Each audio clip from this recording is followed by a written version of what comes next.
The lights in the hotel suddenly went out, plunging the entire floor into darkness. As highly trained special forces operatives, the two men instantly sensed that something was wrong. Realizing their wives were still in their rooms, they sprinted down the corridor. Their fears were confirmed when they discovered hotel staff lying dead. The gruesome sight made it clear that a deadly attack was underway. Toro rushed toward his room in panic, but he arrived too late. His wife was already dead, surrounded by blood. Even a soldier, who had witnessed countless deaths, was completely shattered by the tragedy. Overwhelmed with grief, Toro failed to notice an assassin approaching from behind. The killer launched a brutal assault, and Toro, unable to focus, struggled to defend himself. After a fierce fight, he was thrown from a 6th-floor balcony. The assassin assumed no one could survive such a fall, but Toro did survive. 6 months later, his wounds had healed. During that time, his friend Miguel had hidden him in a remote countryside location. While recovering, Toro secretly investigated the people responsible for the attack. Every clue eventually led back to Luna, a notorious arms dealer whom Toro had previously arrested. Miguel helped gather intelligence and uncovered a shocking secret. Luna was not serving a prison sentence. Instead, he was being protected inside a military base.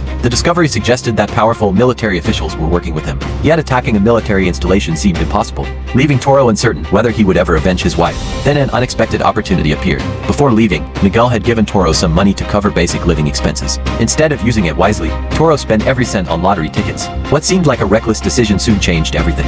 The following day, while eating at a small restaurant, Toro checked the newspaper and compared the winning numbers to his ticket. To his disbelief, every number matched. Within hours, he became the biggest lottery winner in Mexican history, claiming a prize of 1 billion pesos. The story spread across the country, reaching even the military leadership. When reporters asked what he intended to do with the fortune, Toro openly declared that he would use the money to hunt down the men who murdered his wife. Before he could finish speaking, the broadcast was abruptly cut off. Army Commander Gabriel watched the interview carefully and reacted with obvious interest. The next day, Gabriel confronted Miguel. He already suspected that Miguel had known Toro was alive all along. Miguel made no effort to deny it and openly admitted that he had been protecting his friend. Surprisingly, Gabriel chose not to punish him.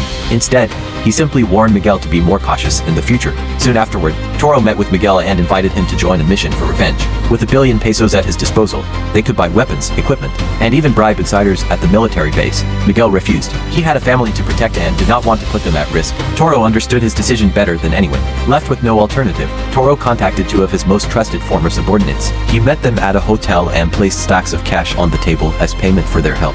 Using his newfound wealth, Toro acquired an enormous arsenal of military-grade weapons, enough to equip an entire special forces squad. Their objective was simple: infiltrate the base and capture Luna. Nick, one of Toro's former men, prepared forged access credentials and arranged large bribes for the guards stationed at the entrance. Thanks to the payments, the team passed through the first checkpoint without difficulty. Once inside, Nick hacked into the surveillance network and replaced the live camera feeds with recorded footage. With the security system compromised, Toro led the team deeper into the facility. Having served at the base in the past, he knew exactly where Luna was being hidden. The group reached the target building and entered without attracting attention. Luna barely had time to react before Toro smashed him to the floor with the butt of a rifle.